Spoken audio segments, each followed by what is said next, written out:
दोपहर के 3 बजे हैं। अस्सलाम वालेकुम। ये रेडियो पाकिस्तान है। आमिर हाशमी से खबरें सुनिए। पहले अहम खबरों का खुलासा। वज़ीर आज़म ने आज डेरा इस्माइल खान में मुतादिद तरक्याती मंसूबों का संग बुनियाद रखा। सदर ने कहा है कि मुआशरे से बदउनवानी का खात्मा मुल्क की तरक्की और खुशहाली के लिए नागुज़ीर है। पाकिस्तान और उज़्बेकिस्तान ने सरमायाकारी मज़ीद बढ़ाने और दो तरफ़ा तिजारती हजम में $1 अरब तक इजाफे के लिए मुआहिदों को हतमी शक्ल देती है। वज़ीर इत्तलात ने कहा है कि हुकूमत आज़ादी सहाफ़त और इज़हार राय की आज़ादी पर यकीन रखती है और सहाफ़ियों की फ़लाह बहबूद के लिए तमाम मुमकिना इक़दाम कर रही है। पाकिस्तान ने मुत्तहिदा अरब अमारात की तरफ से पाकिस्तानियों को वीज़े जारी करने पर पाबंदी के बारे में इत्तलात को मुस्तरद करते हुए कहा है कि ऐसी कोई पाबंदी आयद नहीं की गई है। और मुमताज़ शायरा परवीन शाकिर की 28वीं बरसी आज मनाई जा रही है। अब खबरें तफसील के साथ। वज़ीर आज़म शहबाज शरीफ ने आज डेरा इस्माइल खान में मुख्तलिफ तरक्याती मंसूबों का संग बुनियाद रखा। इस मौके पर उन्हें तरक्याती मंसूबों के बारे में ब्रीफिंग दी गई। वज़ीर आज़म ने सैलाब से मुतासर इलाकों की बहाली के कामों का भी जायज़ा लिया। वज़ीर आज़म शहबाज शरीफ ने पुष्पा कमाल धाल परचांदर को नेपाल का वज़ीर आज़म मुंतखब होने पर दिल की गहराइयों से मुबारकबाद दी है। एक ट्वीट में वज़ीर आज़म ने कहा कि पाकिस्तान और नेपाल के दरमियान दोस्ताना ताल्लुकात कायम हैं और वो इलाक़ाई शराकतदार हैं। उन्होंने कहा कि पाकिस्तान नेपाल की नई हुकूमत के साथ बाहमी ताल्लुकात और इलाक़ाई ताउन को मज़ीद मजबूत बनाने के लिए मिलकर काम करने का ख्वाहां है।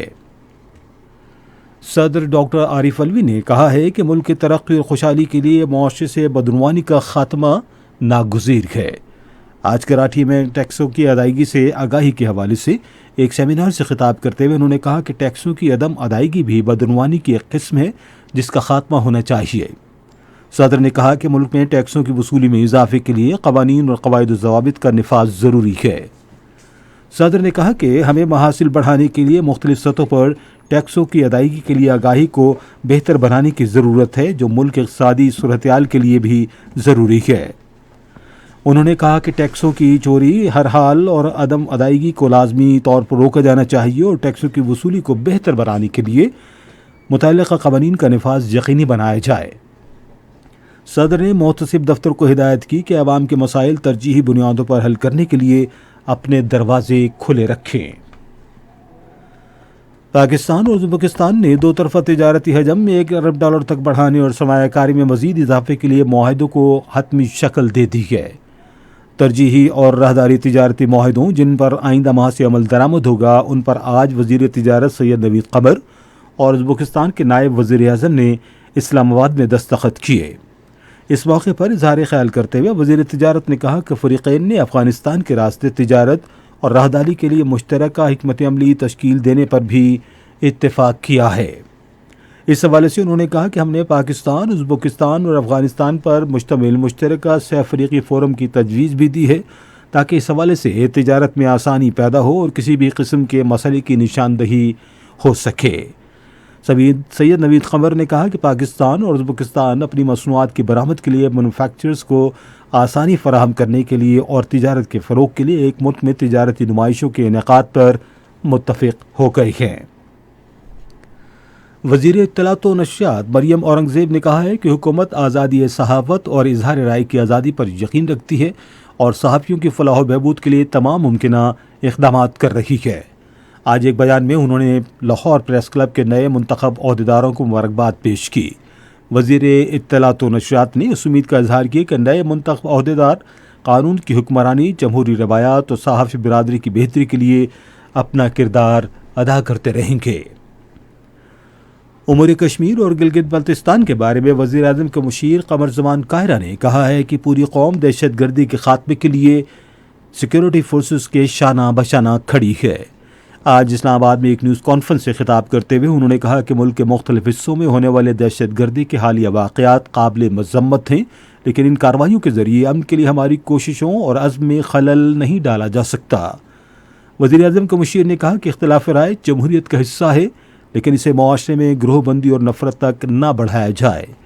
وزیر خارجہ نے دوروں کے بارے میں پی ٹی آئی کے سربراہ عمران خان کے بیان کی مذمت کرتے ہوئے قمر زمان کائنہ نے کہا کہ یہ مختلف ملکوں کے دورے ذاتی طور پر نہیں کیے گئے بلکہ یہ دوست ملکوں کے ساتھ تعلقات بڑھانے کے لیے ریاست کی پالیسی کا حصہ ہیں۔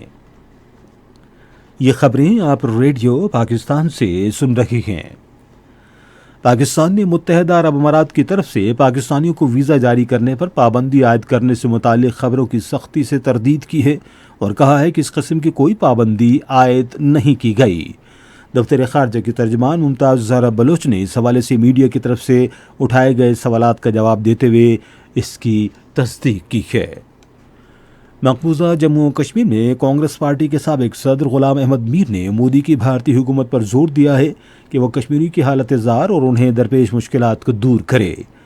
نوگام میں پارٹی کارکنوں سے خطاب کرتے ہوئے غلام احمد میر نے کہا کہ کشمیری عوام سمجھتے ہیں کہ انہیں دھوکہ دیا جا رہا ہے، وہ یہاں تبدیلی چاہتے ہیں جبکہ بھارتیہ جنتا پارٹی مکمل ناکام ہو چکی ہے اور مقبوضہ علاقے میں اپنی ناکامیوں کو چھپا کر حالات معمول پر آنے کے جھوٹے بیانیے کو پروان چڑھانے میں مصروف ہے۔ بھارت کے غیر قانونی زیر قبضہ جموں و کشمیر میں بارہمولہ کے سینئر سپرنٹینڈنٹ پولیس نے بھارتی فوج کی 19 انفینٹری ڈویژن کے general officer commanding major general Ajay Chandpuria کی طرف سے لائن آف کنٹرول کے قریب دراندازی اور بھاری مقدار میں گولہ بارود برآمد ہونے کے دعوے کو مسترد کر دیا ہے۔ بارہمولہ ڈسٹرکٹ پولیس آفیسر نے صحافی سے باتیں کرتے ہوئے کہا کہ رواں سال کے دوران اس سیکٹر میں دراندازی کی کوئی بڑی کارروائی نہیں ہوئی ہے۔ ماہرین کا خیال ہے کہ بھارتی فوجی کمانڈر کی طرف سے اسلحے کی برآمدگی کا دعویٰ پاکستان کے خلاف سوچے سمجھے پروپیگنڈے کا حصہ ہے جو بھارتی ہندوتو حکومت اپنے مذموم عزائم کے تحت آگے بڑھا رہی ہے۔ عراق کے صوبے نینوا میں ایک جھڑپ کے دوران داعش کے 2 جنگجو ہلاک اور ایک فوجی زخمی ہو گیا۔ روس کے جنوبی علاقے میں ایک ملٹری بیس پر یوکرین کے ڈرون حملے میں 3 فوجی ہلاک ہو گئے ہیں۔ روس کی وزارت دفاع کے بیان کے مطابق گزشتہ شب ڈرون کو مار گرایا گیا مگر اس کے ملبے سے یہ ہلاکتیں ہوئیں۔ فلپائن کے جنوبی اور مشرقی علاقوں میں شدید بارشوں کے باعث سیلاب سے کم از کم 8 افراد ہلاک اور 19 لاپتہ ہو گئے ہیں۔ شہری دفاع کے حکام نے کہا ہے کہ کرسمس کے دن سیلاب کے باعث تقریباً 46,000 افراد گھر چھوڑنے پر مجبور ہو گئے۔ امریکہ اور کینیڈا میں شدید برفانی طوفان کی وجہ سے کم از کم 38 افراد ہلاک ہو گئے ہیں۔ حکام کے مطابق امریکہ بھر میں 34 افراد ہلاک ہوئے ہیں اور نیو یارک کے علاقے بفلو سب سے بری طرح متاثر ہوا ہے۔ برٹش کولمبیا کے شہر میرٹ میں بس سڑک پر پھسلنے سے 4 افراد ہلاک ہو گئے۔ امریکہ میں طوفان نے کئی دنوں سے لوگوں میں خوف پھیلا رکھا ہے، ہزاروں پروازیں منسوخ کر دی گئی ہیں اور لاکھوں افراد بجلی سے محروم ہو گئے ہیں۔ معروف شاعرہ پروین شاکر کی 28ویں برسی آج منائی جا رہی ہے۔ پروین شاکر نے 9 عمری میں ہی اپنی ادبی سرگرمیوں کا آغاز کیا۔ انہوں نے نثر اور شاعری دونوں اصناف میں لکھا، اردو اخبارات کے لیے کالم نگاری کی، انگریزی روزناموں میں چند مضامین بھی تحریر کیے۔ ادب میں گراں قدر خدمات انجام دینے پر انہیں تمغہ برائے حسن کارکردگی سے بھی نوازا گیا۔ ریڈیو پاکستان آج شام 4:05 پر اپنے قومی پروگرام میں معروف شاعرہ پروین شاکر کی برسی کے حوالے سے ایک خصوصی پروگرام نشر کرے گا۔ کراچی میں 2 میچوں کی سیریز کے پہلے کرکٹ ٹیسٹ میچ میں پاکستان نے نیوزی لینڈ کے خلاف اپنی پہلی اننگز میں اب سے تھوڑی دیر پہلے تک 224 رنز بنائے تھے اور اس کے 4 کھلاڑی آؤٹ ہوئے تھے۔ اس سے قبل پاکستان نے ٹاس جیت کر پہلے بیٹنگ کا فیصلہ کیا۔ اور آخر میں موسم۔ محکمہ موسمیات کی پیشگوئی کے مطابق آئندہ 12 گھنٹے کے دوران ملک کے بیشتر علاقوں میں موسم سرد اور خشک جبکہ شمالی علاقوں اور شمالی بلوچستان میں شدید سرد رہنے کا امکان ہے۔ پنجاب، خیبر پختونخوا اور بالائی سندھ کے میدانی علاقوں میں رات کو دھند چھائی رہے گی۔